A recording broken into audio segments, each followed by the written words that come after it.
Hello students, now we will discuss about liability and assets. First of all, liability. Liabilities are obligations or debts that an enterprise has to pay after some time in the future. It means liability वो obligation है जो business को future में pay करना पड़ता है. Liability को हम liabilities is equal to assets minus capital के थ्रू भी राइट कर सकते हैं. Liabilities are divided on two basis. First, internal and external liabilities. Second, current and non current liabilities. First of all, internal and external liabilities.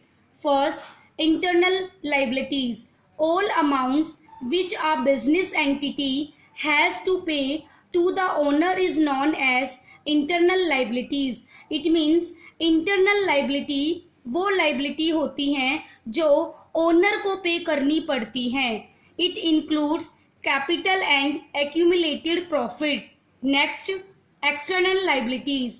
All amounts which a business entity has to pay to the outsider are known as external liabilities. It means external liability वो liability होती हैं जो outsider को pay करनी पड़ती हैं. It includes creditors, bank overdraft and loans etcetera.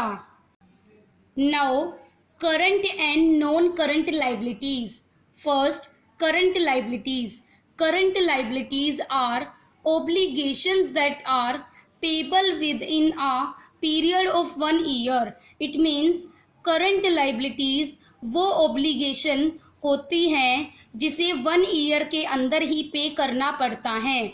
For example, creditors, bills payable etcetera. Next, non current liabilities. Non current liabilities are those obligations that are payable after a period of 1 year. It means non current liability वो obligation होती हैं जिसे 1 year के बाद पे करना पड़ता है.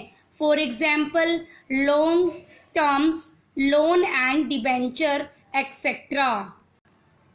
Now assets are resource owned by a business entity that can be express in terms of money and provides future economic benefits to the business entity.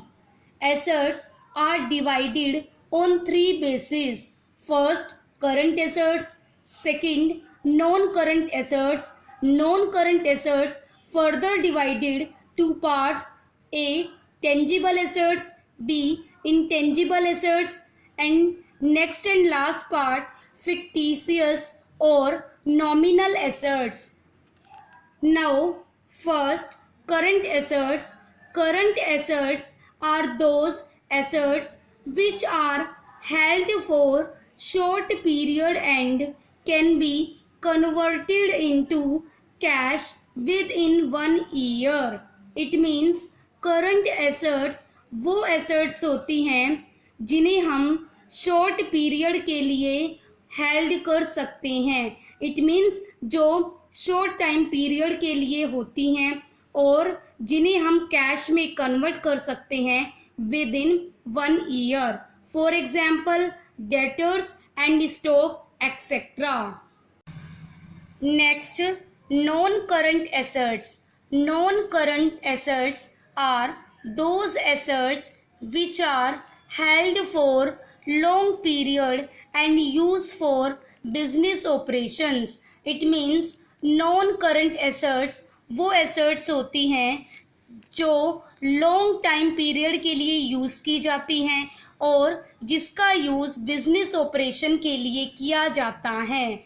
It means non current assets long term होती हैं और जिसका use लंबे समय के लिए business operation के लिए होता है. नॉन करंट एसेट्स को 2 पार्ट्स में डिवाइड किया गया है. First, tangible assets. Second, intangible assets. Tangible assets, those assets which have physical existence and can be seen and touched. It means tangible assets वो एसेट्स होती हैं जिन्हें हम देख सकते हैं और टच भी कर सकते हैं। Next, intangible assets.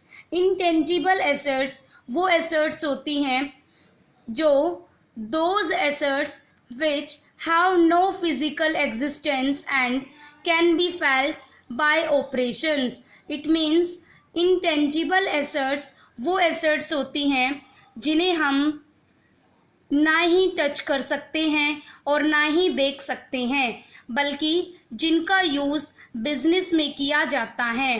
For example goodwill है, कॉपीराइट है, पेटेंट्स हैं, etcetera. Now, next and last part, fictitious or nominal assets.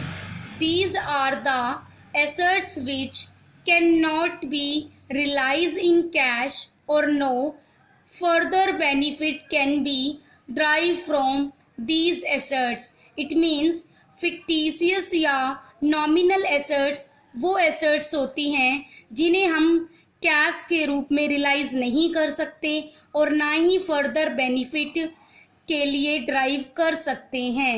For example advertisement expenses.